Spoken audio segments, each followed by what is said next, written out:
Bonsoir à tous. Doit-on s'inquiéter pour le Boeing 737 MAX 8, un appareil impliqué dans 2 crashs en l'espace de 5 mois, à l'origine de la mort de 346 personnes.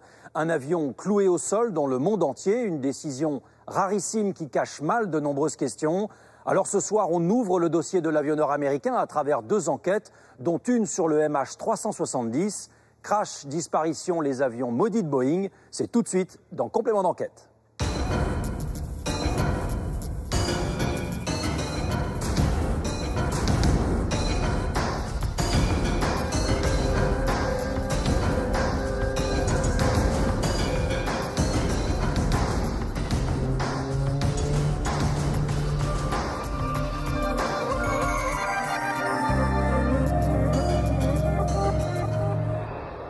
Les pilotes du Lion Air, à partir du moment où le système s'active et se met en descente, ils vont conduire un certain nombre d'actions.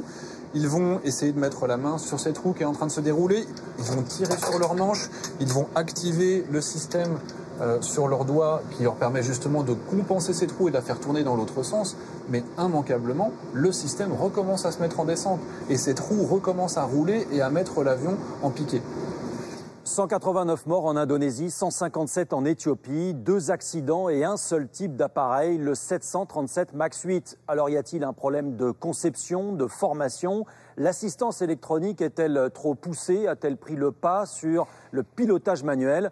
On posera toutes ces questions à travers une première enquête ce soir. Pour réaliser cette émission, on a posé nos fauteuils rouges ici à Toussus-le-Noble en région parisienne. C'est un centre de formation au métier de l'aérien. Et puis, si on ouvre le dossier Boeing ce soir, c'est aussi parce que cela fait exactement 5 ans que le MH370 de la Malaysian Airlines a disparu. On a évoqué à peu près toutes les hypothèses, le sabotage, l'attentat, la responsabilité des pilotes, mais le mystère reste entier. Mais d'abord, que faut-il penser du 737 MAX 8? Louis Milano-Dupont a pu retrouver ceux qui connaissent la machine et témoignent ce soir pour la première fois un pilote français, des ingénieurs, des spécialistes. Voici son enquête réalisée aussi bien en France qu'aux États-Unis avec Guillaume Marc, Bruno Marouani et Andréane Williams. Malgré la pluie, les employés de Boeing se sont déplacés en nombre.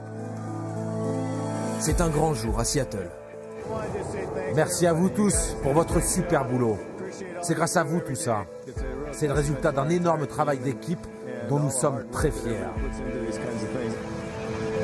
Ce 29 janvier 2016, sur la piste historique de l'avionneur, le 737 MAX, le tout dernier modèle de la firme américaine, décolle pour son premier vol.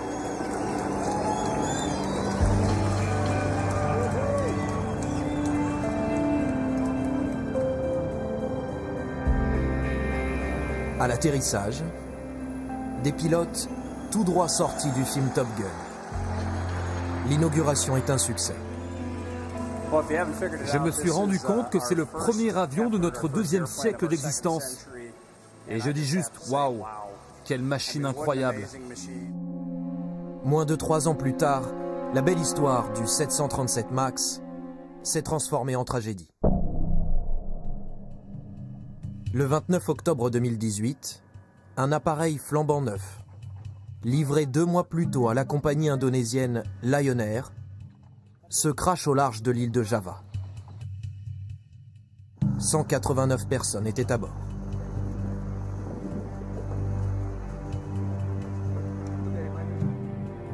Cinq mois plus tard, en Afrique de l'Est, le vol 302 d'Ethiopian Airlines à destination de Nairobi s'écrase 6 minutes à peine après son décollage.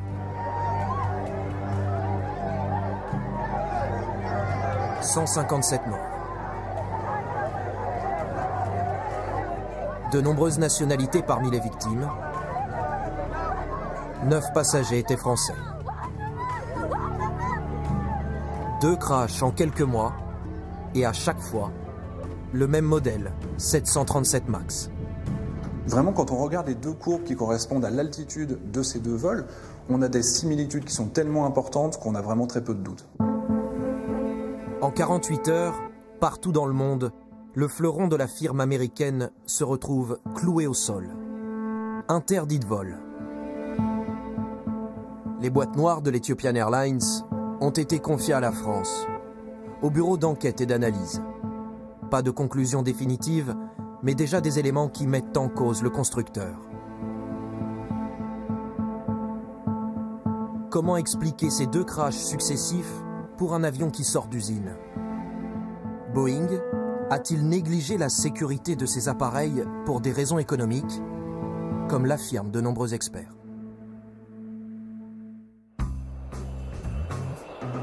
Le Boeing 737, c'est avant tout l'appareil le plus vendu au monde.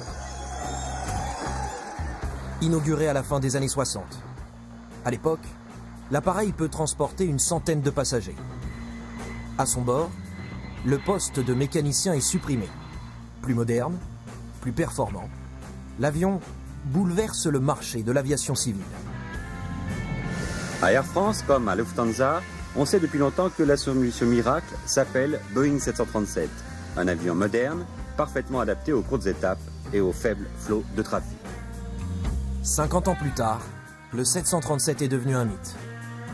10 000 appareils construits, le symbole d'une réussite commerciale.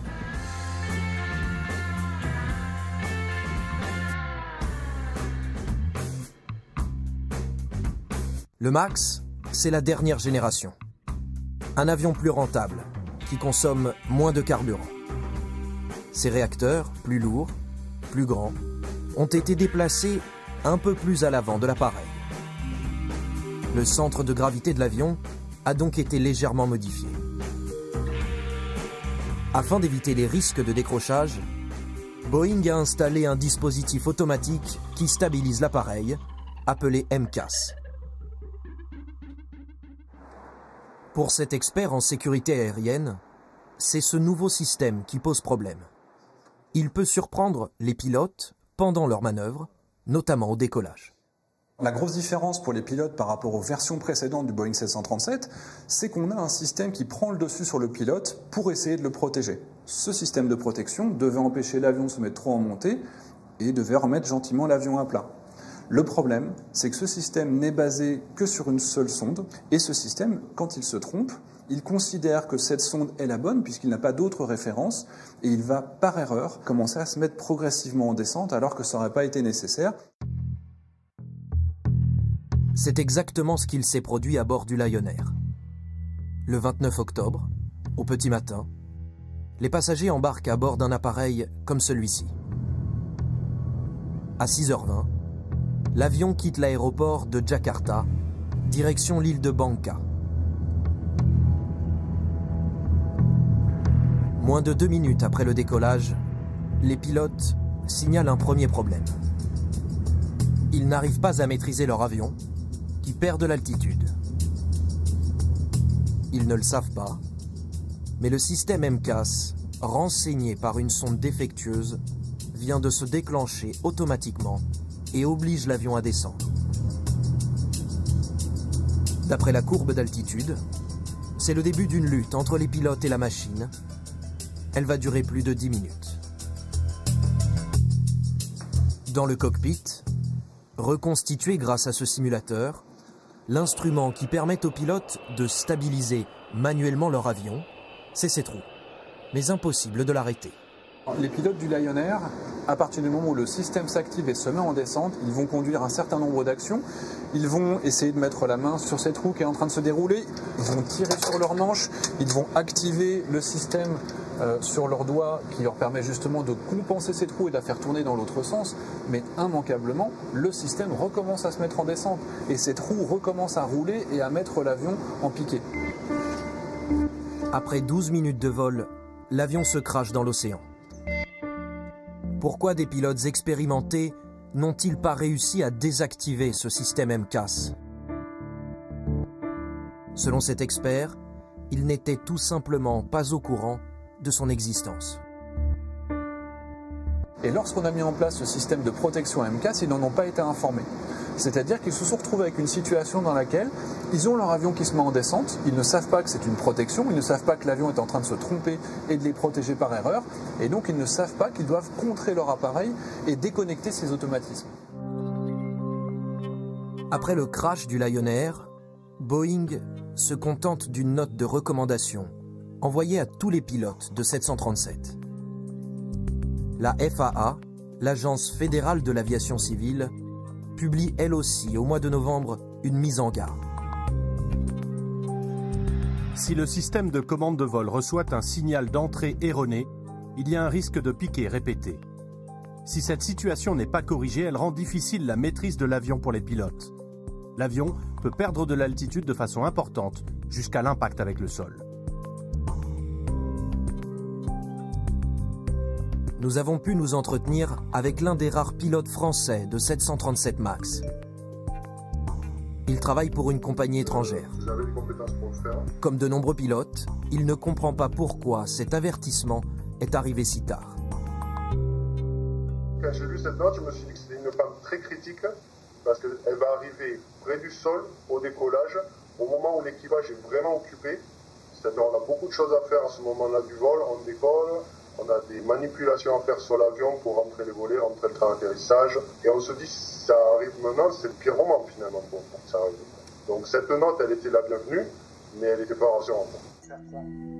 Ce pilote nous confirme que dans son manuel de bord, à aucun moment, le système MCAS n'est mentionné. Il a le sentiment d'avoir été trahi par Boeing.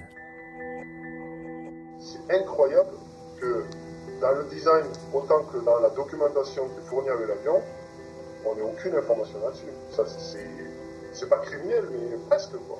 C'est juste ajouter quelques pages et peut-être une procédure ou deux pour gérer le système.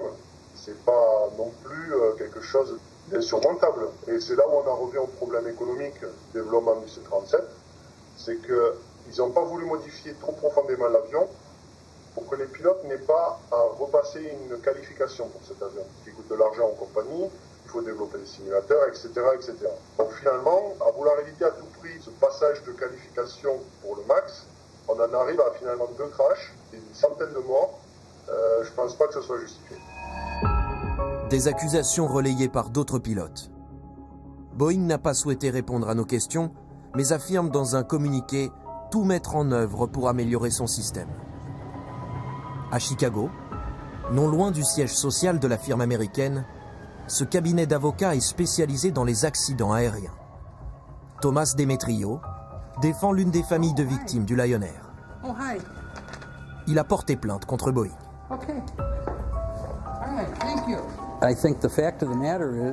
Je pense que Boeing n'a pas assez testé ces avions. Ils n'ont pas assez formé les pilotes avant de les mettre aux commandes. Nous prétendons que Boeing a construit et vendu de façon irraisonnable des avions défectueux et dangereux. Des allégations rejetées par Boeing. Mais selon l'avocat, le récent crash de l'Ethiopian Airlines confirme l'irresponsabilité de l'avionneur. C'est une honte pour Boeing d'avoir laissé les avions voler encore après le deuxième crash et ne pas avoir dit immédiatement aux compagnies de clouer au sol leurs avions tant qu'ils ne savaient pas exactement quel était le problème.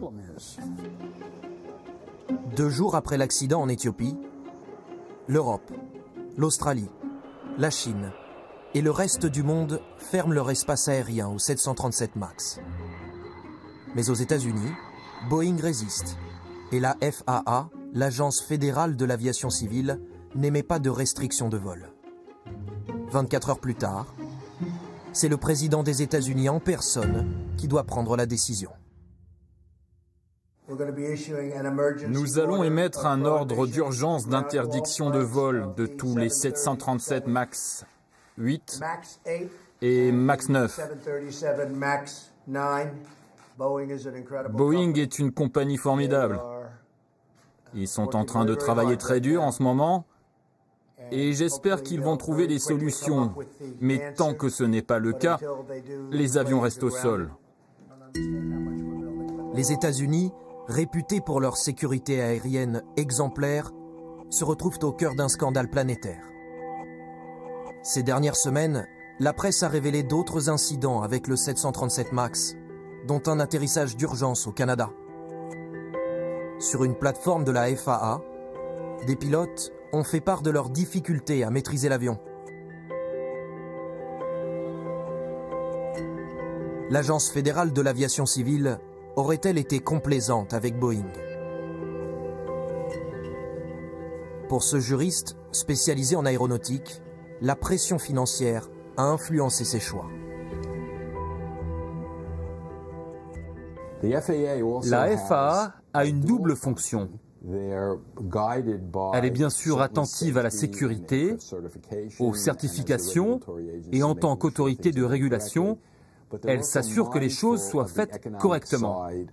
Mais la FAA est aussi très soucieuse des enjeux économiques aux États-Unis. Et les conséquences pour Boeing sont énormes.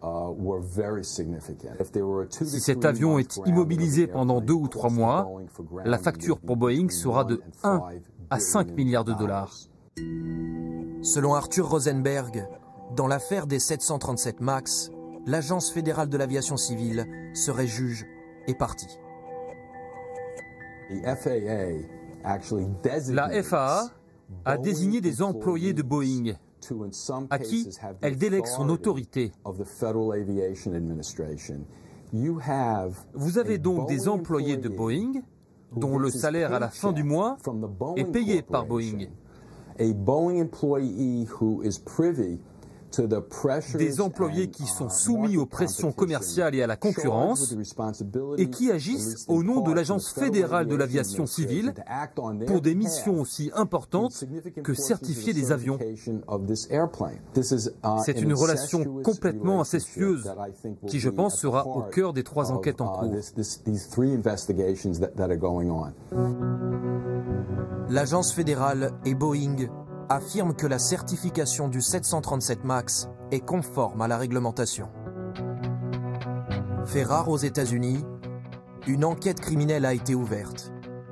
Elle doit déterminer dans quelles circonstances l'avion a été développé.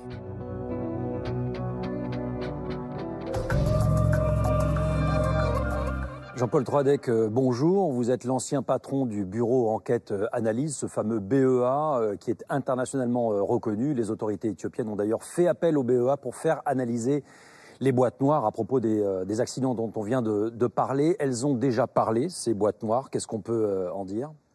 Alors, ce sont les Éthiopiens qui mènent l'enquête, donc c'est à eux de communiquer sur la lecture des boîtes noires. Néanmoins, ce qui a été déjà dit, c'est que l'accident d'Ethiopian présentait certaines similitudes avec l'accident de Lion Air, et ces informations proviennent de l'enregistreur de paramètres qui analyse tous les paramètres techniques de l'avion. Voilà, c'est-à-dire qu'avec ce paramètre, on sait ce qui s'est passé au moment où l'appareil a décroché. Et on en vient au principal problème avec ce fameux système qu'on a décrypté dans ce reportage.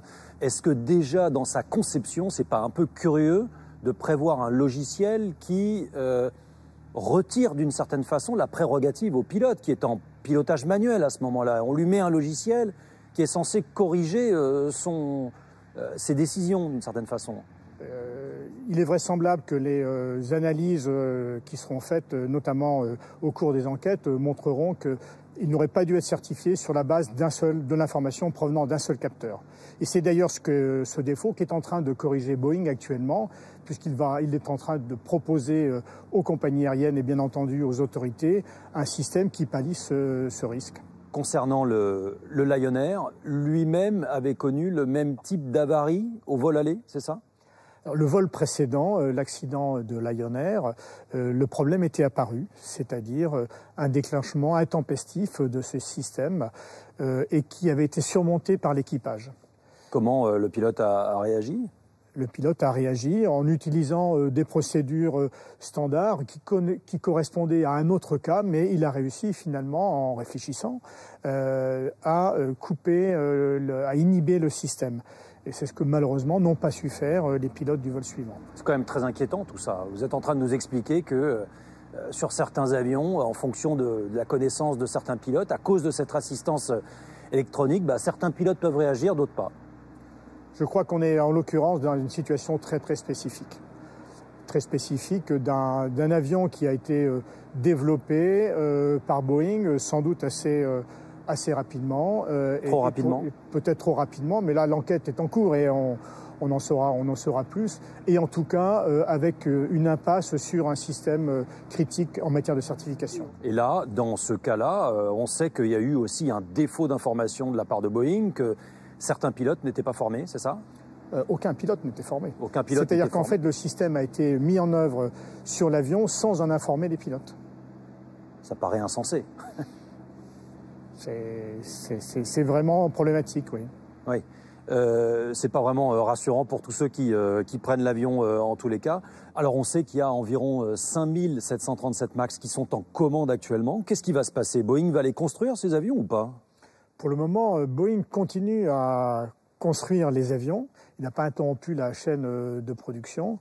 En fonction des décisions qui sont prises sur la remise en service de l'avion, je suppose que Boeing adaptera sa production. Personnellement, j'ai du mal à penser qu'on va interrompre complètement la production de cet avion. Il représente une capacité considérable dont les compagnies aériennes ont besoin. C'est-à-dire à peu près 20% de la flotte mondiale, vous vous rendez compte? Donc si on arrêtait, ce serait 20% de la flotte mondiale en moins. Ça serait un coup de frein au développement du transport aérien. Merci infiniment Jean-Paul Troadec d'être venu nous voir. Alors vous étiez aux responsabilités, on va parler maintenant du MH370 de la Malaysian Airlines. Ça fait 5 ans que cet avion a disparu et c'est toujours le mystère le plus entier. Vous étiez aux responsabilités ou quasiment au moment où cet accident est arrivé, le 8 mars 2014. Vous excluez la responsabilité de Boeing? Moi, je considère qu'au départ de cette disparition d'avion, il y a eu un détournement, c'est-à-dire un acte volontaire de personnes qui, pour des raisons qu'on ignore totalement, ont pris le contrôle de l'avion et l'ont fait dévier de sa trajectoire. On sait ensuite que l'avion a continué à voler pendant plusieurs heures et donc ceci exclut a priori un problème technique sur l'avion. Alors, vous évoquez l'hypothèse du détournement, mais il y a d'autres pistes aussi. On va les voir maintenant dans cette enquête réalisée par Olivier Sibyl, une enquête qui est actualisée en fonction de nos connaissances aujourd'hui et des derniers rapports concernant la disparition du MH370. C'est donc une enquête qu'Olivier Sibyl a réalisée avec Philippe Maire et Olivier Bretin. Ces visages, personne ne les a jamais revus. Ce n'est pas l'histoire d'un crash, c'est celle d'une disparition. La disparition de 239 personnes.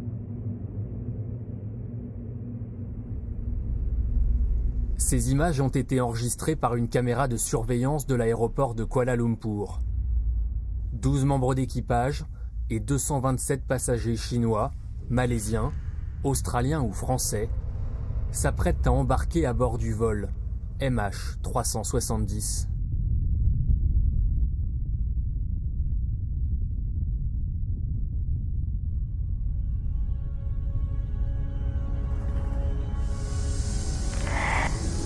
Il est minuit 27 ce 8 mars 2014.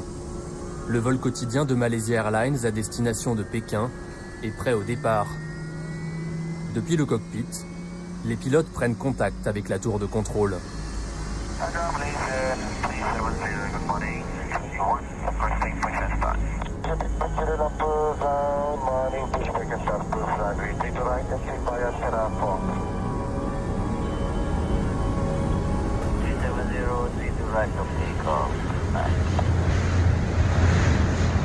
À minuit 42, le Boeing 777 s'arrache lentement du sol. Comme chaque soir, il survole Kuala Lumpur. Le vol vers Pékin doit durer 6 heures. La météo est excellente, l'avion a été révisé 15 jours plus tôt, le commandant de bord est expérimenté. À 1h19, 40 minutes après son décollage, il échange une dernière fois avec le contrôle aérien.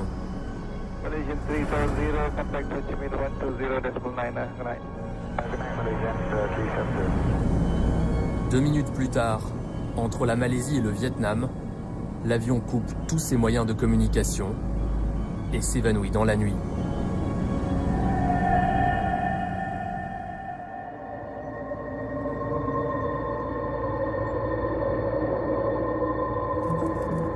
Dès les premières heures de l'aube, à Kuala Lumpur, comme à Pékin, c'est la confusion la plus totale. Les familles des passagers ne comprennent pas où sont passés leurs proches. La Malaisie prend l'enquête en charge.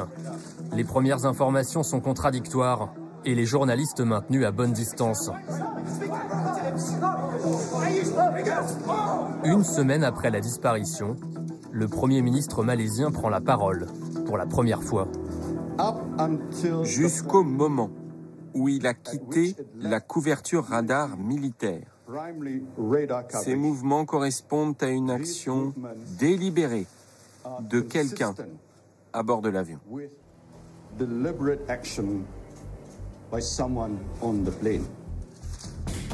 Il présente ce jour-là le scénario officiel de la disparition du MH370.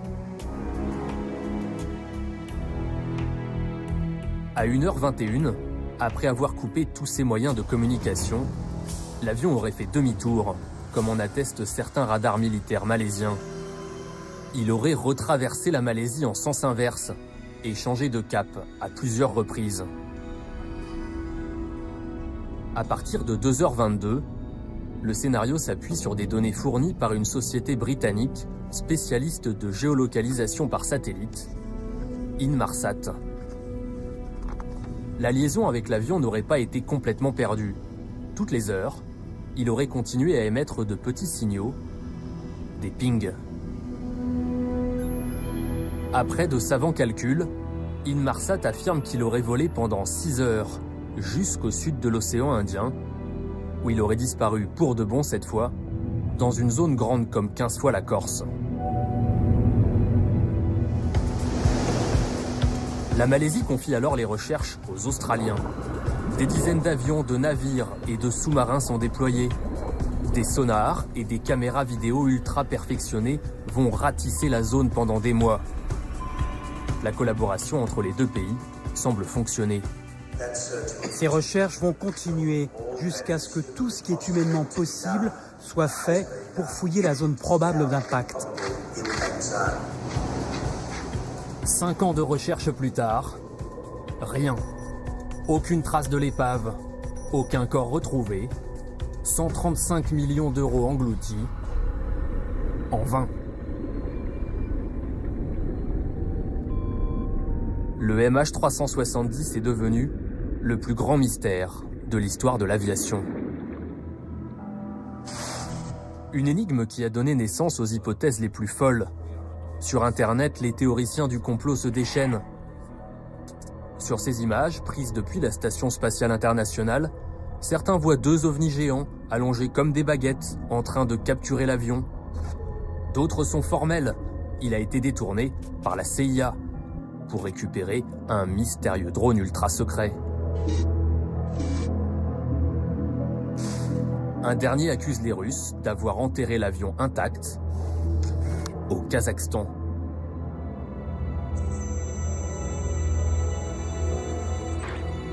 Nous avons contacté toutes les autorités impliquées dans l'enquête. D'abord, Inmarsat, qui a fourni les données satellites. We are not going to speak any further because all we're doing is just creating or potentially creating confusion and distress for the families. La société britannique nous renvoie vers l'Australie, chargée des recherches en mer, qui nous invite, elle, à contacter les autorités malaisiennes, responsables des investigations. Réponse des Malaisiens. Nous avons transmis vos questions aux ministres concernés. Nous n'avons jamais eu de réponse.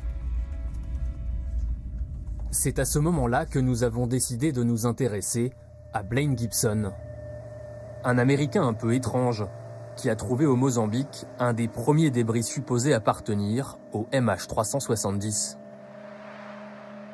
Il nous a donné rendez-vous à plus de 5000 km de la zone de recherche, à Madagascar. Ancien avocat, entrepreneur, devenu baroudeur, Blaine Gibson nous a fait une promesse, trouver de nouveaux débris de l'avion disparu. Et il sait parfaitement où il va les chercher. Nous allons au nord-est ici, à Île Sainte-Marie. C'est la région du nord-est de Madagascar. C'est une très bonne perspective pour trouver du débris de MH370. Le MH370 est devenu l'obsession de ce passionné de voyage et de mystère. Il y consacre presque tout son temps et une bonne partie de son argent. Blaine Gibson n'a pourtant aucun mandat officiel. Mi Indiana Jones, mi Sherlock Holmes. Est-ce qu'il y a des gens ici qui ont parlé sur la possibilité qu'un débris, une pièce d'un avion peut arriver ici? Non, c'est pas encore entendu de quelqu'un qui a trouvé ça. Pas encore? Ouais. Rien? Rien d'officiel, même entre les pêcheurs, ils n'ont rien dit. Où il y a les grandes vagues, où il n'y a pas de récif, ça c'est mieux. Oui, il n'y a pas de récif là. Pas de récif, bon. Pour nous, c'est bon. Il a délaissé les plages de sa Californie natale pour parcourir celles de l'océan Indien. Des dizaines d'îles, des milliers de kilomètres. Le lendemain de notre arrivée, nous partons en quad explorer l'interminable plage d'Amsiraka. Tout au nord de l'île, aucun touriste. Sur des dizaines de kilomètres, des tonnes de déchets régurgités par l'océan Indien. Pour Blaine, un terrain de chasse idéal. Cette plage, c'est un endroit parfait pour chercher. Ces débris peuvent venir du sud des Maldives, de Sumatra, de la mer de Java ou des côtes australiennes. Ils peuvent venir de partout. Ce sont des déchets renvoyés par l'océan. Ça, c'est un os de sèche. Et ces petits morceaux de plastique, impossible de savoir d'où ils viennent. Les bateaux de pêche, les cargos, ils balancent tous leurs déchets à la mer. Et ensuite, ça peut faire le tour de l'océan avant d'échouer ici. La plupart de ces déchets viennent probablement de bateaux. Pour trouver des débris d'avions dans cette décharge à ciel ouvert, Blaine assure qu'il n'a besoin que de deux choses. De ses yeux et d'un peu de chance. Le travail est titanesque. Mais après 3 heures de recherches infructueuses, Blaine s'arrête, net. Peut-être. À ses pieds, ce qui ressemble à une vulgaire planche de bois, sur laquelle plusieurs détails l'interpellent.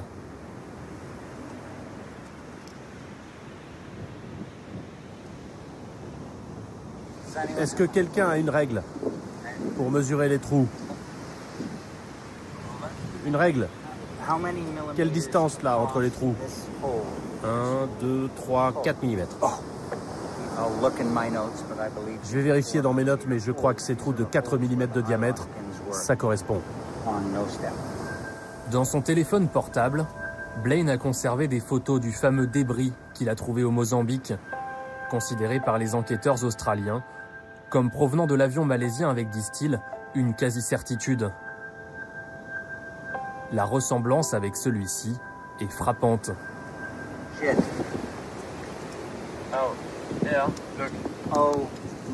Oh mon Dieu. Regardez ça, juste là. Ce petit bout là. Touche pas, touche pas. C'est un morceau de métal. À mon avis, il y a du métal à l'intérieur. Ça me fait dire qu'il y a beaucoup plus de chances que ça vienne d'un avion plutôt que d'un bateau. On est au bon endroit, c'est la bonne couleur, le poids est cohérent. C'est possible que c'en soit un. Blaine Gibson aurait donc tenu sa promesse, découvrir un débris qui pourrait appartenir au MH370. On va le ramener avec précaution et on va continuer les recherches. Les Australiens ont cherché pendant des mois à l'autre bout de l'océan Indien, sans succès. Lui a peut-être fait une trouvaille miraculeuse en seulement quelques heures. Étonnant parcours que celui de ce passionné de voyage et d'énigmes. Quand on cherche à connaître ses motivations, ce globe-trotteur dit s'être pris de passion pour l'affaire du Boeing disparu dès le début. Depuis, il a rencontré les familles des victimes. Certaines lui font confiance. Ce soir-là, elles n'ont pas été déçues. La nuit tombée, Blaine revient de la plage avec 2 autres débris potentiels. Rien de moins. Cette pièce, si elle vient de l'avion, pourrait être un morceau de siège, là où est encastré l'écran vidéo. Au total, l'Américain espère avoir mis la main sur 3 nouvelles pièces.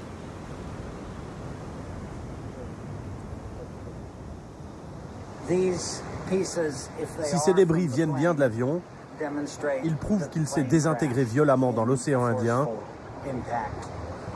entre le sud de l'équateur et le nord du 40e parallèle. Malgré son enthousiasme, Blaine a un problème de taille. Ces débris, il n'a aucun moyen technique de les authentifier avec certitude. Pour cela, il compte sur les enquêteurs australiens, qui eux aussi commencent à lui accorder du crédit. J'envoie ces photos au bureau d'enquête australien. On verra ce qu'ils vont dire. Si ces débris sont si faciles à trouver, pourquoi les enquêteurs officiels ne sont-ils jamais allés eux-mêmes parcourir les plages de l'Est de l'Afrique? Difficile à comprendre. Depuis 5 ans, ils n'ont pourtant pas chômé. Nous avons mis la main sur le rapport d'enquête de la police malaisienne. Une somme. 1500 pages, confidentielle. Et à bien des égards, troublante. Le premier volume est consacré à celui qui était aux commandes du vol. Zahari Ahmad Shah, un pilote de 52 ans, marié, 3 enfants, un homme apparemment équilibré et sans histoire. Témoignages de la famille, des collègues, performances au travail, opinions politiques, données médicales et psychologiques. Rien à signaler. Un chapitre pourtant attire l'attention. Le commandant de bord possédait chez lui un simulateur de vol particulièrement perfectionné. Les enquêteurs analysent les 5 disques durs de l'ordinateur et page 27, ils trouvent une trajectoire qui mène au sud de l'océan Indien. Une route parmi des centaines d'autres programmées par ce pilote fan de simulateur. Le 15 mai 2014, 2 mois après la disparition de l'appareil, il conclut. Suite aux analyses officielles, nous n'avons pas trouvé de traces d'un acte prémédité en rapport avec l'incident du MH370.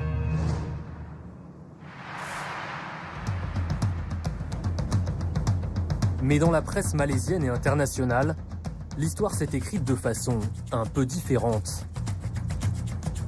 L'existence du simulateur a fait sensation.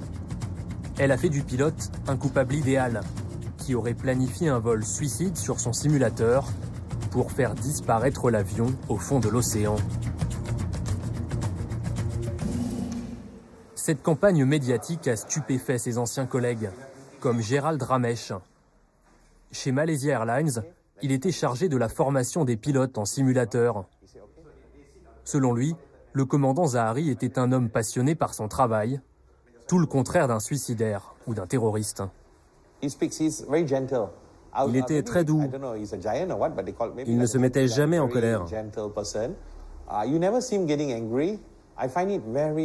En fait, j'ai du mal à lui trouver le moindre défaut, la moindre chose négative à dire sur lui.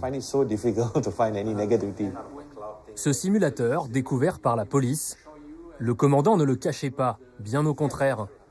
Il diffusait même sur Internet des conseils techniques.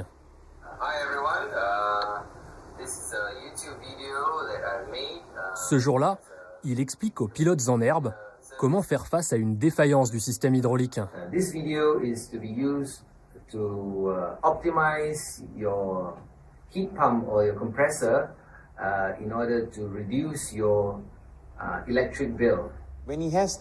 Quand vous avez quelqu'un de si passionné par son travail, c'est vraiment dur de croire qu'il a fait n'importe quoi avec son avion ou qu'il s'est volontairement crashé en mer.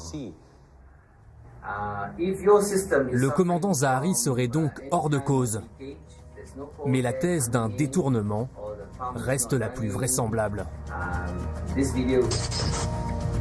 L'avion qu'il pilotait était un Boeing 777-200ER, en tout point semblable à celui-ci.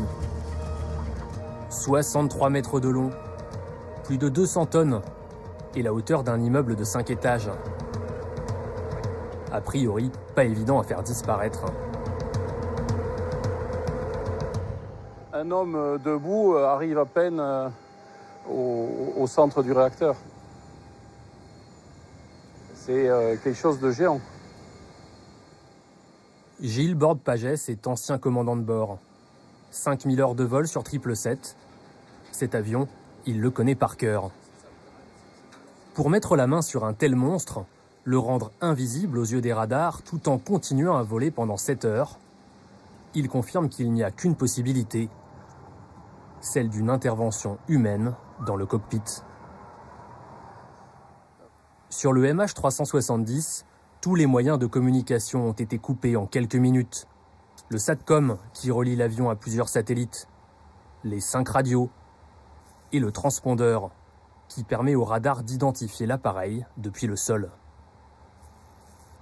Ça s'apparente à un détournement. Ça veut dire que quelqu'un a fait irruption dans le cockpit. Ça peut être un passager, ça peut être une hôtesse, un steward, ou alors ça peut être un des deux pilotes. Et puis, avec une contrainte que je ne connais pas, à sciemment tout débrancher. C'est lourd de tout débrancher. C'est pas une manipulation qu'on fait simplement. Est-il possible qu'une panne ait neutralisé en si peu de temps tous ces moyens de communication? Selon Gilles Borde-Pagès, c'est peu probable. Il nous emmène dans un endroit sensible où l'on ne pénètre jamais. Sous cette trappe, près de l'entrée du cockpit, c'est pas d'un grand commode. La soute électronique. Pour des raisons de sécurité, un pilote ne descend jamais dans la soute électronique. Un pilote n'a rien à faire ici.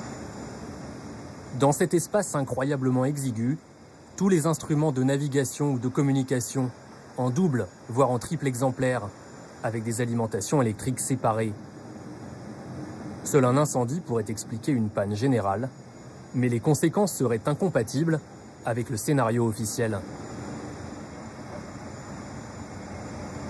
S'il y a un feu de soute qui supprime tout ce qui ne marchait plus dans l'avion, au moment où on a perdu sa trace, ça veut dire que c'est un incendie majeur. Et si c'est un incendie majeur, ça détruit l'avion.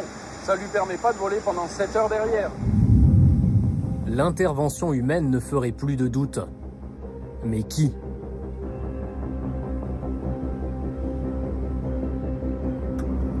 Les enquêteurs malaisiens ont également cherché à en savoir plus sur l'équipage et sur les passagers. 2 tomes du rapport de police y sont consacrés. Des centaines de pages d'adresses, de numéros de téléphone, de feuilles de paye, de CV. Et aussi, les fameuses images de la vidéosurveillance de l'embarquement. Il dure 40 minutes. Sur l'enregistrement, la police a identifié 2 personnes en particulier. 2 jeunes Iraniens qui ont pu embarquer sans problème avec des passeports volés. Une piste intéressante, mais une enquête d'Interpol a montré qu'il s'agissait en fait de migrants clandestins cherchant à gagner l'Europe. Le reste de la vidéo n'est pas analysé en détail. Pourtant, on y remarque de nombreuses anomalies. Comme par exemple les 2 pilotes qui font sonner le portique de sécurité, comme le montre la lumière rouge qui s'allume. Ils sont à peine fouillés. 2 passagers avec des poussettes déclenchent eux aussi le détecteur de métaux sans être contrôlés.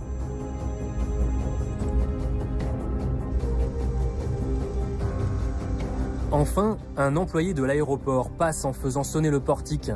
Ni son badge, ni son sac ne sont vérifiés. Est-ce une situation banale? Qui est cet homme? L'identité de tous les passagers a-t-elle pu être contrôlée? Dans le rapport, ce n'est jamais précisé. Le 5e volume de l'enquête est encore plus brumeux. Il concerne la trajectoire du MH370 après son demi-tour. À partir de 1h21, il aurait été suivi par les radars militaires malaisiens. Mais le rapport est très flou, la trajectoire reconstituée incomplète. Nous partons pour le nord du pays, vers le seul radar malaisien évoqué par le rapport, celui de la base aérienne de Butterworth, près de Penang.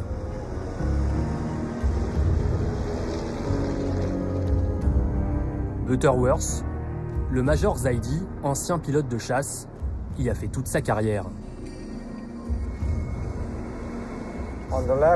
À gauche, c'est la base. À droite, le mess des officiers. Cette base militaire est le centre névralgique de toute la défense anti-aérienne de Malaisie. Ça, c'était mon avion, un F-5. Selon le rapport d'enquête, après son demi-tour, le MH370 retraverse la Malaisie et met le cap sur Penang. Il serait passé au-dessus de la base à 1h52. Le MH370 est arrivé du nord-est, à peu près par là. Juste après Penang, il a fait un virage vers le nord-ouest. Le Boeing est alors un avion fantôme, sorti de sa trajectoire, qui ne répond plus à personne et avec une destination inconnue. Potentiellement, il représente une menace.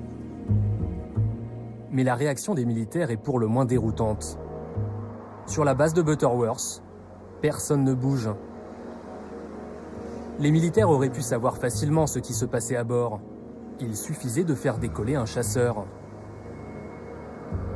Cette passivité sidérante, le ministre de la Défense malaisien la justifie à la télévision australienne. Une interview qui tourne à l'absurde. Il n'était pas hostile, c'était un avion civil, de notre espace aérien, et nous n'étions en guerre avec personne. Vous insinuez qu'on aurait dû l'abattre? C'est vous qui le dites, pas moi. Non, mais je vous demande. Sinon, pourquoi envoyer des chasseurs? Pour savoir où il va. Eh bien, vous avez besoin d'un chasseur pour savoir où il va? On parle de procédure militaire. Et si je l'avais fait abattre, vous seriez les premiers à me dire comment pouvez-vous avoir abattu un avion civil avec 14 nationalités à bord, dont la moitié de Chinois. Je serais dans une situation encore plus inconfortable. Mais s'il n'était pas hostile, pourquoi l'abattre? C'est ce qu'auraient fait les Américains. Accusation à peine voilée, ou bien rideau de fumée servant à masquer les défaillances de la chasse malaisienne. Pour le major Zaidi, la réponse est d'une simplicité désespérante. En temps de paix, tout le monde rentre chez soi le soir. Il nous faut jusqu'à 2 heures pour réagir. Tous les pilotes rentrent chez eux. Il n'y a plus une seule équipe. Vous voulez dire que c'est une grosse erreur de l'armée? Bien sûr. C'est une grosse bourde. Une défaillance de la hiérarchie. Maintenant, on en paye le prix. Notre gouvernement aurait dû en tirer les conséquences, mais personne n'a démissionné. C'est la Malaisie, c'est triste. Incapacité à réagir, décision de ne pas décoller. En attendant, les Malaisiens ont bel et bien laissé le MH370 leur filer entre les doigts. Malgré nos multiples sollicitations, le ministre de la Défense a refusé de répondre à nos questions. On en viendrait presque à douter que le Boeing a bien survolé Penang. Les Malaisiens n'ont jamais fourni aucune preuve formelle de détection de l'avion après son demi-tour. Nous avons dû nous contenter d'une image étrangement incomplète, projetée aux familles de victimes lors d'une réunion d'information et qui n'est même pas dans le rapport de police. Elle rassemble des écho-radars successifs, ici en jaune, et permet de reconstituer une toute petite partie de la trajectoire du vol.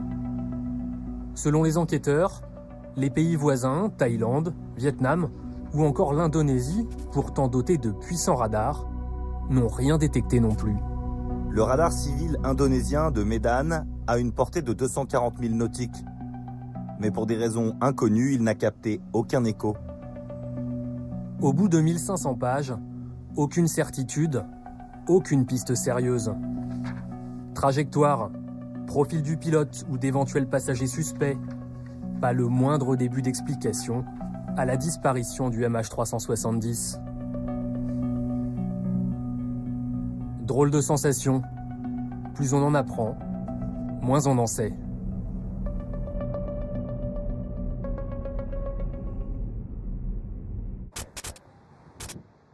En France, dans l'ouest parisien, Guylain Watrelot attend lui aussi des réponses. Bonjour. Bonjour.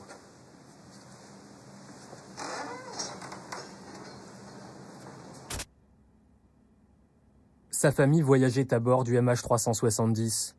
Sa femme, sa fille, son fils cadet et sa petite amie. Tous les 4 revenaient de vacances en Malaisie. Nuit et jour, cet ancien cadre dirigeant d'un grand cimentier français parcourt les rapports d'enquête et les coupures de presse. Pour tout savoir sur la disparition du Boeing, il a même complètement arrêté de travailler. Avec d'autres familles, il a déboursé 50 000 $ pour engager des détectives privés. Ils n'ont rien trouvé d'officiel. Ils nous ont dit des choses de contacts qu'ils ont eus, mais ils ne nous ont jamais apporté les preuves. Avec le temps, il s'est mis à penser que toute cette opacité était délibérée. Aujourd'hui, il ne croit plus du tout à la version officielle des enquêteurs. Il y a 2 choses qui me paraissent essentielles. On nous dit qu'on a vu l'avion ici, des militaires malaisiens ont pointé l'avion ici. Après, on nous dit, voilà, Inmarsat a pointé l'avion sur ces arcs-là. Donc voilà les 2 choses qui, quelque part, nous donnent le trajet de l'avion. Il faut savoir que nous n'avons jamais eu des preuves de ça. Quand on demande ces données-là à Inmarsat, ils refusent de nous les donner. Et quand on demande aux Malaisiens de nous montrer ces données radar, ils refusent de nous les donner. Donc moi, c'est le premier truc. Pourquoi refuse-t-on de nous donner ces données réelles?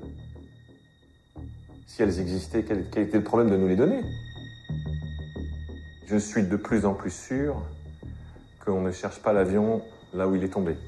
Donc ça, oui. Je suis de plus en plus sûr qu'on nous ment et qu'on nous cache la vérité. Et voilà, mon second fils, ma femme et ma fille, qui étaient dans l'avion.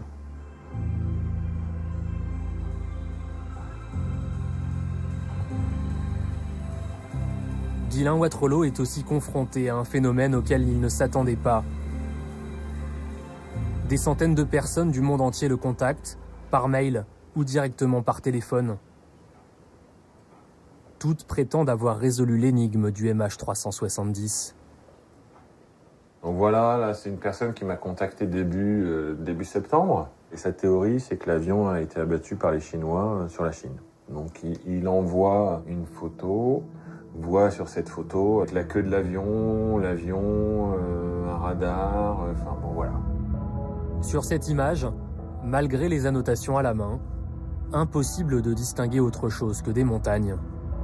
Des comme ça, j'en ai reçu de gens qui avaient vu la même chose en Indonésie, de gens qui avaient vu la même chose dans l'eau, des gens qui avaient vu la même chose je sais plus où, en Inde, enfin etc. Donc j'en ai reçu énormément de photos comme ça. Vous les prenez au sérieux, vous, tous ces messages que vous recevez? Je me dis peut-être que quelqu'un va me contacter un jour et me donnera une vraie information, ce qui n'est jamais arrivé.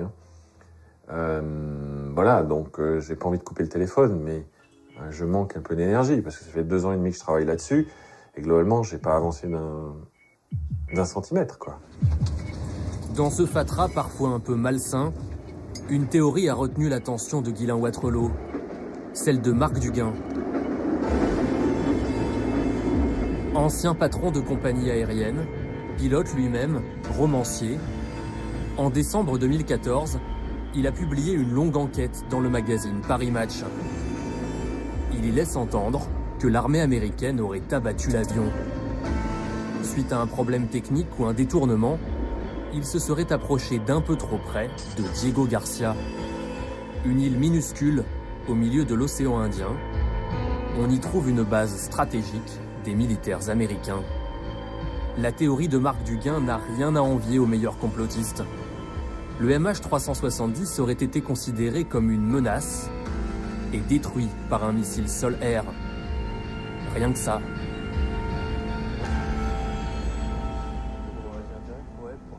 Au fond de moi-même, je ne peux pas penser que cet avion a disparu et qu'on ne sait pas où il est. Je ne peux pas le croire.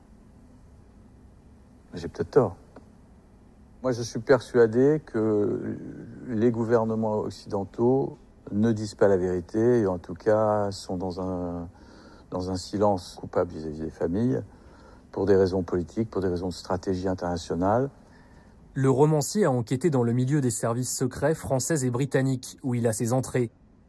Mais cette fois, il s'est vite heurté à un mur. Il aurait même reçu des conseils, en forme de menaces. Mes contacts m'ont dit « fais très attention, là, c'est très grave et très dangereux ». Et plusieurs fois, des conseils de gens de renseignement me disant « méfie-toi, il pourrait t'arriver des problèmes si tu pars aux États-Unis, on pourrait retrouver des images pédophiles sur ton portable, par exemple, enfin, sur ton ordinateur portable, ou retrouver de la cocaïne dans ta chambre, sachant que je pratique ni l'un ni l'autre. » Donc, c'est ce qu'ils me disent, c'est ce qu'ils appellent les programmes de déstabilisation. Ça arrive quand des gens font des enquêtes comme ça, qui gênent un peu. Et du coup, peut-être que ça a créé une parano chez moi. La paranoïa et une certaine peur ont eu raison de son enquête. Marc Duguin a fini par jeter l'éponge. Il n'a aucune preuve d'une bavure militaire américaine, mais il a tout de même recueilli des témoignages très troublants aux Maldives, à 1 heure de vol de Diego Garcia.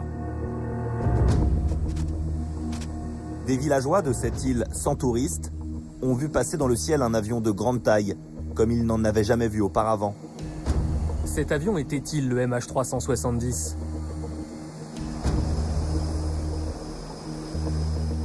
Nous retrouvons Blaine Gibson, notre Américain chasseur de débris, qui en est lui aussi de plus en plus persuadé.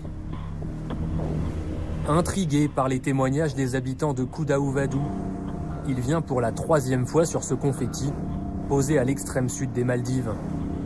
3000 habitants, essentiellement des pêcheurs. Ici, à part quelques hydravions, jamais aucun avion à l'horizon.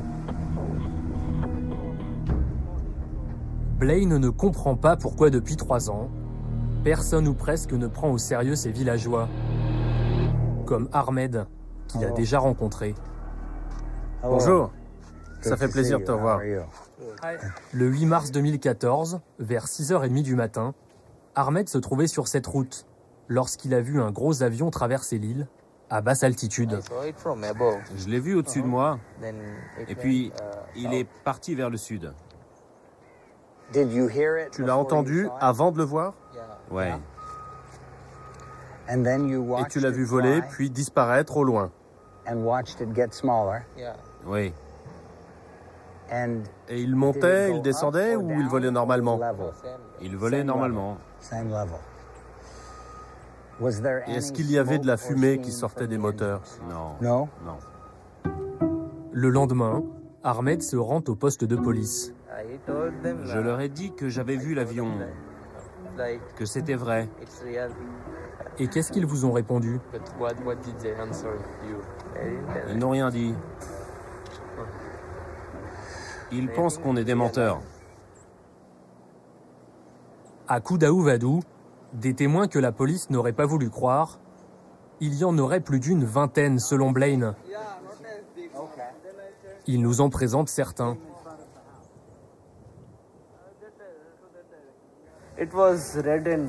Il était rouge et bleu. Tu as vu du rouge et du bleu? Ouais, rouge et bleu. Je l'ai bien vu. Avec de très fines rayures. Tu es sûr que ce n'était pas un hydravion? Ça n'était pas un hydravion. J'en ai déjà pris, j'en suis sûr. C'était pas un hydravion. Dans le voisinage, cet avion a beaucoup fait parler. Nous découvrons même de nouveaux témoins. Il était de quelle couleur? En dessous, il était gris clair. Gris clair, ok. Oui, et il avait 2 réacteurs. 2 réacteurs.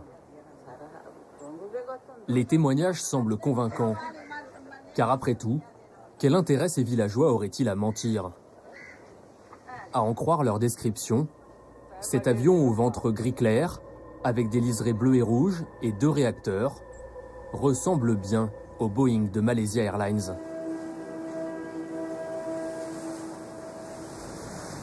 À Malé, la capitale, Le sujet embarrasse les autorités. Nous avons tenté de contacter le ministère des Transports. Impossible de les joindre. Alors nous nous y rendons directement. Un responsable de la direction de l'aviation civile nous accueille. Nous enregistrons la conversation à son insu. A plane have been seen over. People talk about a lot of things, but those are not verified things. So I just wanted to know the official comments. You understand? Just say. because this is concerns a lot of people who have passed away, so we should not keep up digging up things that are not verified. So we should wait until there is information. But I would suggest you contact the Malaysian authority because they have jurisdiction over this investigation. Mais nous avons pu rencontrer un autre officiel au discours radicalement différent. Sous couvert d'anonymat, ce responsable haut placé à l'aéroport de Malé affirme, lui, que les habitants de Kudahuvadhoo sont tout à fait crédibles. I believe that they would be able to differentiate a propeller aircraft that is used for inter-island transfers in the Maldives and from a large passenger jet. Nous nous sommes procurés les horaires officiels de tous les vols du 8 mars 2014. Il nous confirme que ce jour-là, seuls 2 avions auraient pu passer près de Kudahuvadhoo, mais pas entre 6h et 6h30 du matin, les horaires rapportés par les habitants de l'île. There's no aircraft, that could have gone near Kudahuvadhoo according to this information. Even on this, there is no aircraft that would have gone over Kudahuvadhoo. Conclusion là aussi, l'avion aperçu au-dessus des Maldives le 8 mars 2014 pourrait bien être le MH370. Cela met Blaine Gibson dans une colère noire contre les enquêteurs malaisiens qui ne se sont jamais déplacés ici. Ils auraient dû venir et interroger les gens. J'ai parlé avec un enquêteur malaisien qui voulait venir. C'était 2 mois après la disparition de l'avion, au début de l'enquête. Son voyage n'a pas été approuvé pour une raison. Ces témoignages contredisaient les données satellites Inmarsat, qui, elles, disaient que l'avion était à 1500 km au moins au large de l'Australie, là où ils cherchent depuis au moins 2 ans sur la base de ces données et où ils n'ont rien trouvé. Et si l'avion est parti au sud, il y avait quoi dans cette direction? Ça veut dire quoi? S'il s'est dirigé depuis ici vers le sud, ou légèrement vers le sud-est, il est allé vers Ghan, puis vers le territoire britannique de l'océan Indien, qui comprend la base de Diego Garcia. Qui croire? Des villageois qui auraient vu le Boeing à Kudahuvadhoo ou un satellite qui le positionne au large de l'Australie? Ce qui est certain, c'est que le matin du 8 mars, l'avion n'a pas pu être aux Maldives à 6 h et au sud de l'océan Indien à 8 h, comme l'affirme le rapport officiel. 2 endroits distants de plus de 5000 km. Reste que si la route du MH370 passe par les Maldives, cela permettrait de mieux comprendre pourquoi les débris supposés de l'avion ont tous été trouvés sur les côtes africaines et jamais en Australie.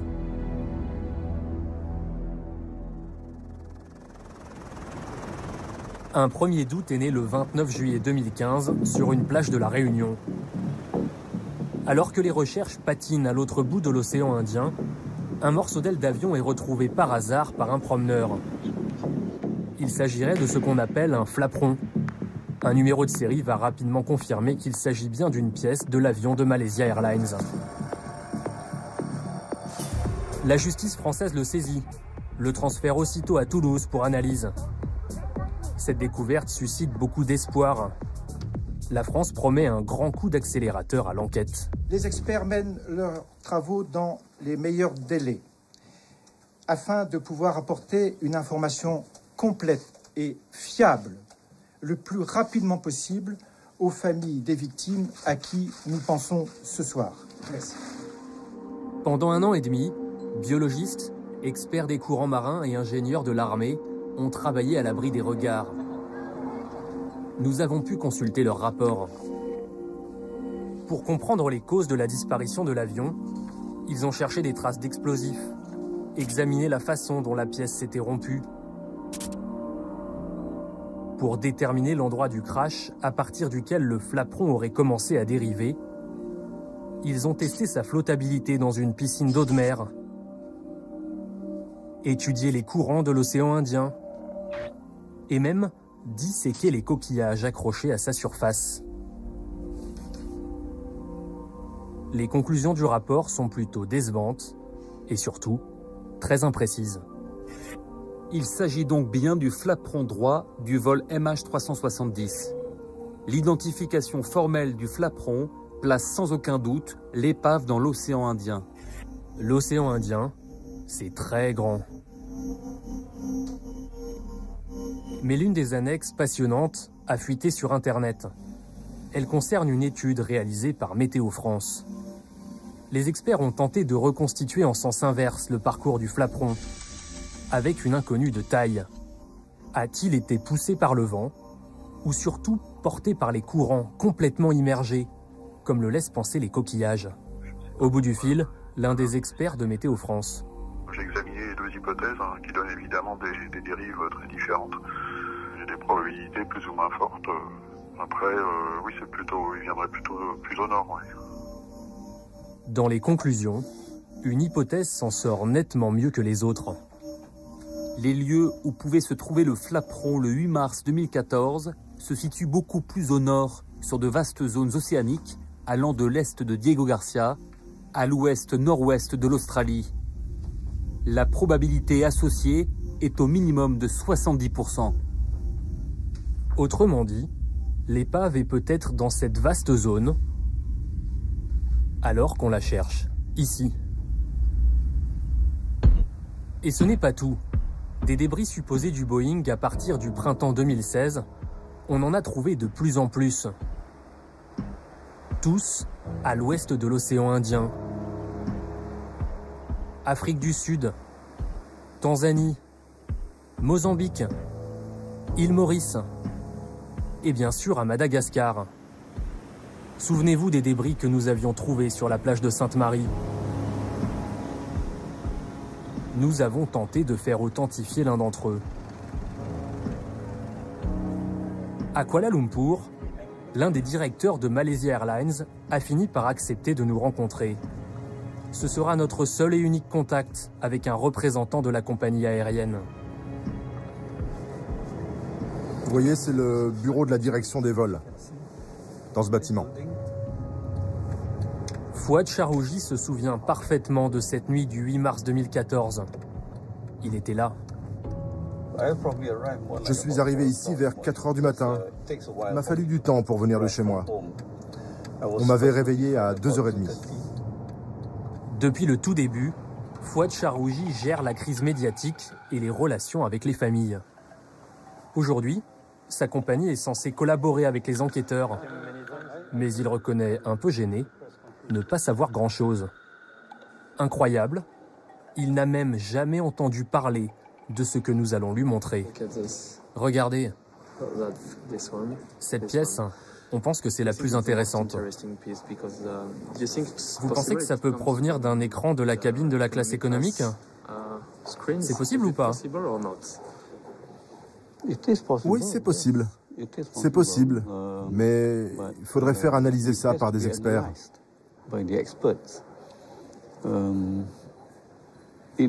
Mais ça ressemble vraiment à une pièce d'avion. Et d'après vos descriptions, ça peut venir du système vidéo qui se trouve au dos des sièges, en classe éco. Ouais, c'est possible. Et cette photo, c'est bien l'intérieur de vos 777 hein? Ah oui, ça, bien sûr. Ça vient de l'un de nos 777, là, cette photo, du système vidéo de la classe économique. Vous n'avez jamais vu ces débris? Non, pas ceux-là. Mais il s'agit des premiers débris trouvés à Madagascar en mois de juin. Vous ne saviez pas? Non. Non, j'ai entendu parler d'un flaperon trouvé en Tanzanie en juin.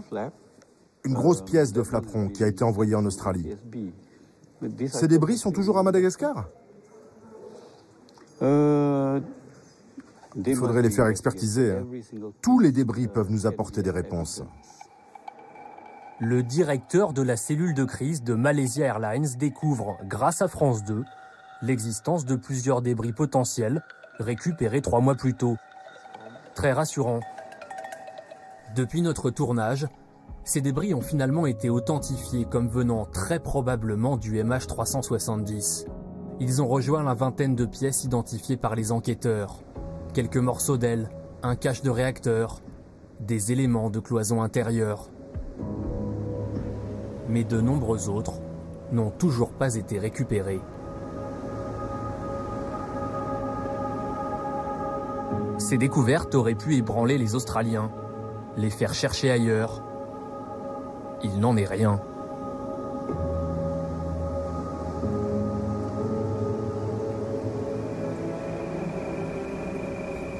Pour Blaine Gibson, qui a découvert à lui seul 17 débris, tout cela manque cruellement de sérieux.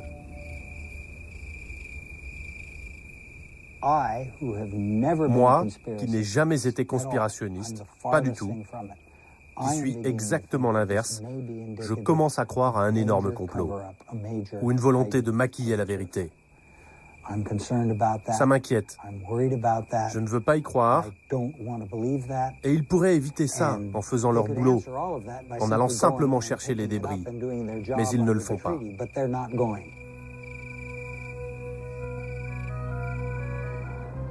Ghislain Watrelot, lui, continue ses recherches, mais il se sent de plus en plus seul. En juillet dernier, l'enquête dirigée par les Malaisiens s'est officiellement terminée.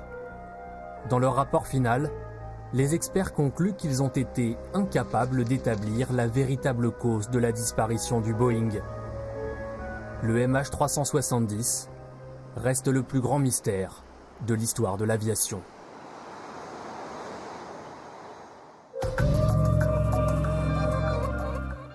Et on se retrouve ici à Toussus-le-Noble avec vous, Ghislain Watrelot. Bonjour. Bonjour. La quête de la vérité, c'est un peu le combat de votre vie depuis que vous avez perdu votre épouse et 2 de vos enfants dans cet accident.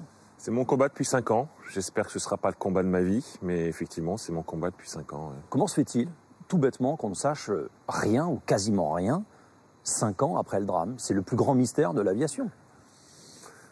Pour moi, c'est pas un mystère. Pour moi, il y a des tas de gens qui savent. C'est pas possible qu'un avion aussi gros disparaisse comme ça aux yeux de tout le monde dans une zone aussi surveillée. Il faut pas nous prendre pour des imbéciles. Quand bien même l'appareil coupe tous ses moyens de communication, ce qui probablement a été fait, les militaires ont des radars qui sont prévus pour voir les avions fantômes. Et cet avion, on nous dit qu'il traverse 7 espaces aériens différents. Donc, il y a 7 armées qui devraient avoir vu l'avion. Et on nous dit qu'on ne l'a pas vu. Donc moi, je n'y crois pas au mystère. Donc je dis juste, on sait parfaitement où est cet avion, on veut nous le cacher, c'est tout. Donc oui, vous, votre théorie, elle est tout à fait rationnelle. C'est-à-dire que vous vous dites, c'est pas normal qu'on ne sache pas ce qui s'est passé à partir du moment où, en fait, il a dévié de sa trajectoire. Absolument. Alors, la première théorie, c'est que l'avion, en fait, il tombe là où on l'a perdu. D'accord. Donc là, c'est vraisemblablement une erreur. Une erreur où il est volontairement abattu ou c'est une erreur militaire, il tombe en mer de Chine. La deuxième théorie, c'est on croit effectivement qu'il a dérivé et qu'il a fait le trajet qu'on a dit. Là, il y a des pirates à bord qui veulent détourner l'avion et ce qui se passe vraisemblablement, c'est qu'il est abattu un peu plus loin. À ce stade, c'est l'hypothèse que vous privilégiez, vous? Moi, c'est la première que je privilégie. C'est l'avion est tombé là où il a disparu. Et pour être franc avec vous, c'est l'hypothèse que je préfère parce que ça veut dire qu'ils n'ont pas... Ça a été plus rapide, voilà. Alors, l'enquête se poursuit en France, alors qu'elle ne se poursuit pas dans le reste du monde. Toutes les autres enquêtes sont closes, hein, c'est ça? L'enquête officielle est arrêtée, les recherches officielles sont arrêtées, donc plus personne s'en occupe. Heureusement, il reste des juges français qui sont toujours en train de mener l'enquête. Malheureusement, les données ne sont pas en France. Donc il faut qu'ils aillent chercher les données Et là, il y a un problème. Alors justement, vous voulez vous rendre aux États-Unis? Alors pas moi, les juges. Ouais. Donc les juges, faut savoir que ça fait 2 ans qu'ils cherchent à aller aux États-Unis pour voir 3 entités différentes. Le FBI, parce que le FBI est sur place dès le lendemain et mène l'enquête. Le FBI n'a jamais versé quoi que ce soit au dossier. Ils ont bien fait quelque chose sur place, on ne sait pas quoi. Donc ils veulent voir le FBI. 2, Boeing. Boeing n'a jamais rien versé au dossier. Donc ils veulent aller voir Boeing. Et 3, une petite entité assez spéciale, parce qu'ils ont découvert qu'on pouvait pirater ce qu'on appelle le SATCOM depuis l'intérieur de l'avion. Donc le SATCOM, c'est ce qui communique avec le satellite. Et donc ils veulent voir cette société qui vend une espèce d'antenne qui permet de pirater le SATCOM. Alors précisément, cette idée qu'éventuellement les informations satellites ne seraient pas tout à fait justes. Pourquoi elles ne seraient pas forcément Moi, justes? j'ai toujours eu un problème avec ces données satellites. La première chose, c'est que nous n'avons jamais eu ce qu'on appelle les raw data, donc les données d'origine de ces satellites. Inmarsat, société anglaise, ne nous les a jamais données, ni à moi, ni aux juges français. Elle figure quand même dans le rapport. Inmarsat a communiqué... C'est un tableau Excel qui a été retapé. D'accord, mais c'est pas suffisant selon vous. Pour moi, c'est pas suffisant. Il faut aller voir ce qu'il y avait dans l'ordinateur de départ. Donc, ces données, j'ai toujours un problème, je les trouve un peu bizarres. D'abord, elles arrivent 5 jours après l'incident. Donc, pourquoi arrivent-elles 5 jours après? Ensuite, on n'a jamais eu les preuves. Troisièmement, effectivement, les juges français ont découvert que ces données, en fait, étaient facilement piratables depuis l'intérieur de l'avion en mettant une toute petite antenne sur un boîtier qui est à l'intérieur de l'avion. Donc, bon, c'est quelque chose qu'on veut continuer à regarder et à explorer, et il faut aller aux États-Unis pour ça. Ça paraît insensé quand même, parce que vous êtes quelqu'un de rationnel, et on le voit bien dans l'enquête qu'on vient de diffuser, qu'on a tendance facilement à aller vers les théories du complot, parce qu'on est en manque d'informations. Ouais, je sais pas ce que ça veut dire, théorie du complot. Pour moi, il est évident qu'on nous cache la vérité, donc est-ce que c'est un État, 2 États, 3 États qui nous cachent la vérité? Mais il est évident que quelqu'un nous cache la vérité. Donc, est-ce que c'est un complot, pas un complot? J'en sais rien. Mais c'est déjà arrivé avant, qu'on tire sur un avion et qu'on ne le dise pas. Vous, personnellement, je le disais tout à l'heure, c'est le combat de votre vie. Vous n'espérez pas que ce soit le combat de votre vie, c'est-à-dire comment vous vivez avec ce drame? Je pense, d'abord, comment je vis, ce combat me fait vivre. Il y a 2 choses qui me font vivre, c'est ce combat et puis il me reste un fils. Donc, bon voilà, j'ai pas le choix, je dois vivre et puis finalement, la vie est belle et on peut peut-être recommencer une autre vie. Ce combat, je pense que j'ai fait tout ce que je pouvais. Je vois pas ce que je peux faire de plus. Je m'aperçois que je me bats contre des gens qui sont plus forts que moi. Donc, qu'est-ce que je fais? Je continue à en parler, oui, mais je vois pas ce que je peux faire de plus. Donc, aujourd'hui, le combat, pour moi, il est plutôt de reprendre une vie le plus normale possible, de retravailler. Vous êtes à la recherche d'un emploi? Je suis à la recherche d'emploi et j'ai beaucoup de mal parce que cette histoire... Oui, je pense que cette histoire ne m'aide pas. Et quand on tape mon nom sur Google, c'est pas ma carrière professionnelle qu'on trouve, malheureusement. Vous êtes ingénieur de formation? Je suis ingénieur et je cherche un poste de directeur général dans un groupe et je trouve pas. Bon, donc je vais peut-être monter ma boîte, mais voilà, le combat aujourd'hui pour moi, il est de trouver une activité professionnelle tout en continuant bien évidemment ce combat. Mais ce combat, c'est plus en parler que de mener l'enquête aujourd'hui.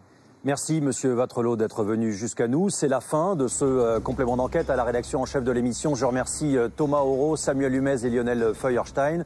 Caroline Durand était à la conception de ces entretiens. Philippe Lallemand est le réalisateur de cette émission. Merci à toute son équipe. Et puis je remercie également les responsables de ce centre de formation de Toussus-le-Noble où nous sommes actuellement et qui recrute en ce moment pas moins de 500 personnes qu'ils forment au métier de l'aérien. La semaine prochaine, on vous retrouve pour une nouvelle émission autour de cette question. Daesh, la guerre est-elle vraiment finie? On sera en Syrie, en Irak et en France. D'ici là, passez une excellente fin de soirée sur France Télévisions.